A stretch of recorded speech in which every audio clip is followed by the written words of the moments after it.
They say 3 is the magic number, and if so, what does that make 4? Well, awkward, if anything. Film franchises often come in trilogies for a reason, setting up a premise, ramping up the stakes, and then coming to a resolution. As such, when a series hits a 4th film, sometimes things fall apart pretty badly. Here are the worst offenders.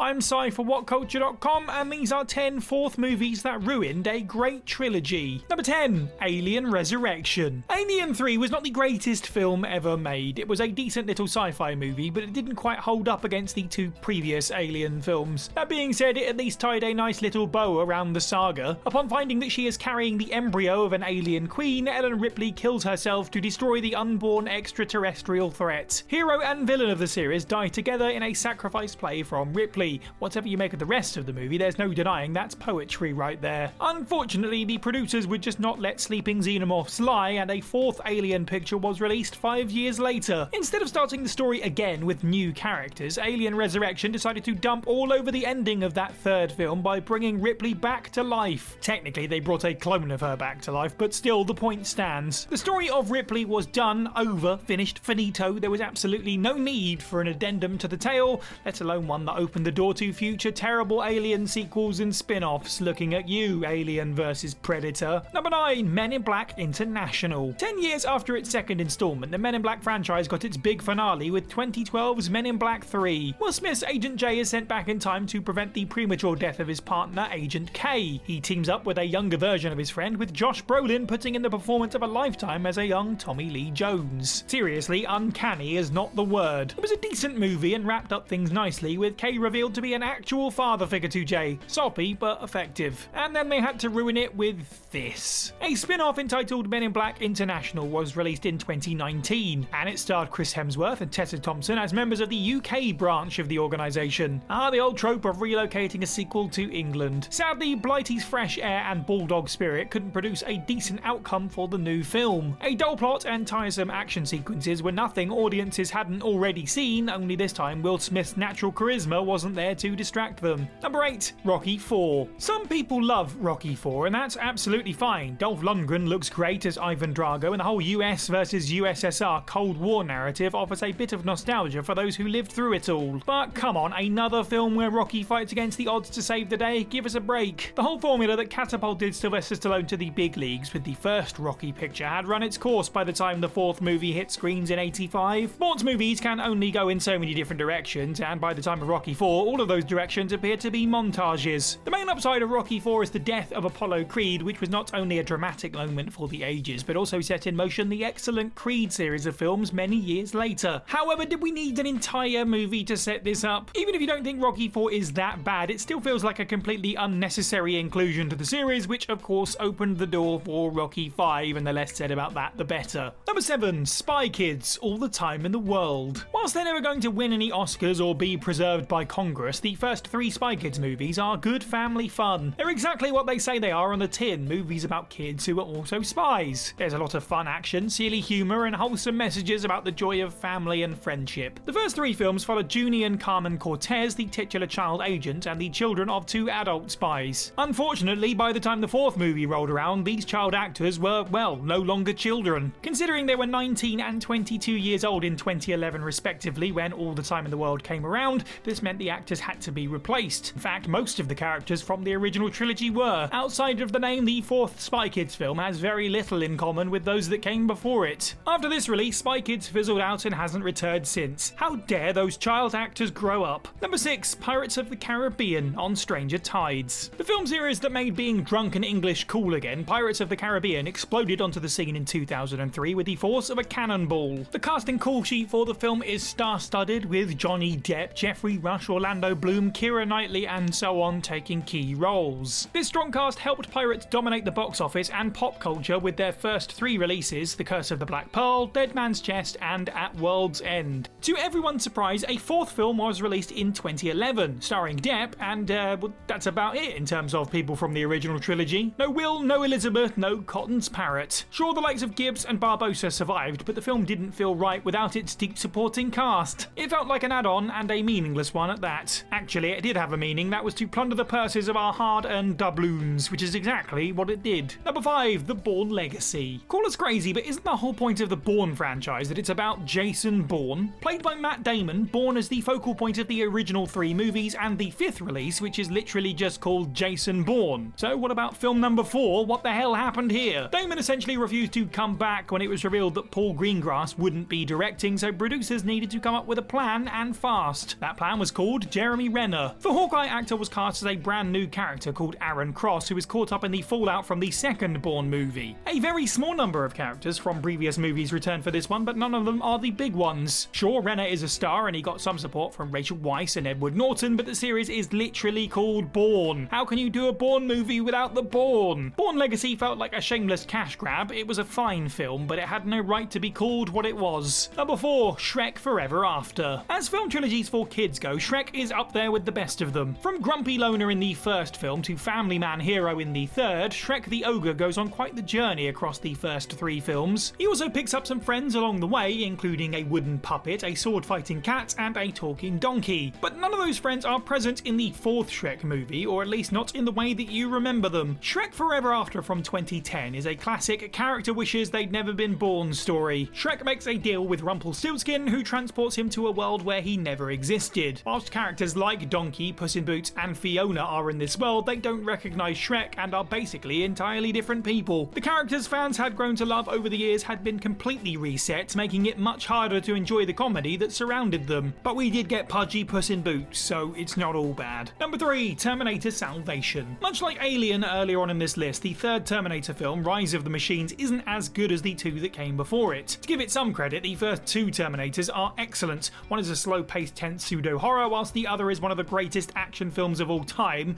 so how do you top that? Rise of the Machines did alright at following up the drama and stunts of Terminator 2, serving its purpose of getting the series to the point of Judgment Day. The day where machines take over the Earth, by the way, not the biblical one. A bleak end to the trilogy then, but this was very much in keeping with the franchise. What wasn't in keeping with the franchise though was the release of a rubbish 4th movie 6 years later. Terminator Salvation strayed about as far from the original 3 movies as humanly or robotically possible. It was set during the war between man and machine, following Christian Bale's version of John Connor. Salvation ends up being your run-of-the-mill war movie with no heart and nothing to make it interesting. Worst of all, other than some bad CGI, it's not got Arnie in it. What was even the point? Number 2, Indiana Jones and the Kingdom of the Crystal Skull. Let's get one thing out of the way. Old people are great. They have great life experience, they knit nice jumpers for you, and will always give you more pocket money than you probably deserve. But watching the suave, charming Dr. Jones bumble around the screen in his old age was not something film fans really wanted to see. 65-year-old Harrison Ford was not in the right place to be playing Indy again, and wait, what's that? There's a new Indiana Jones film coming in 2023, dear God, no. Chuck in Shia LaBeouf as Indy's hapless son and a plot involving actual aliens, and this movie almost single-handedly undoes the great legacy left by the original trio. The set pieces were nowhere near as memorable, the side characters were nowhere near as likeable, and instead of living vicariously through Indy,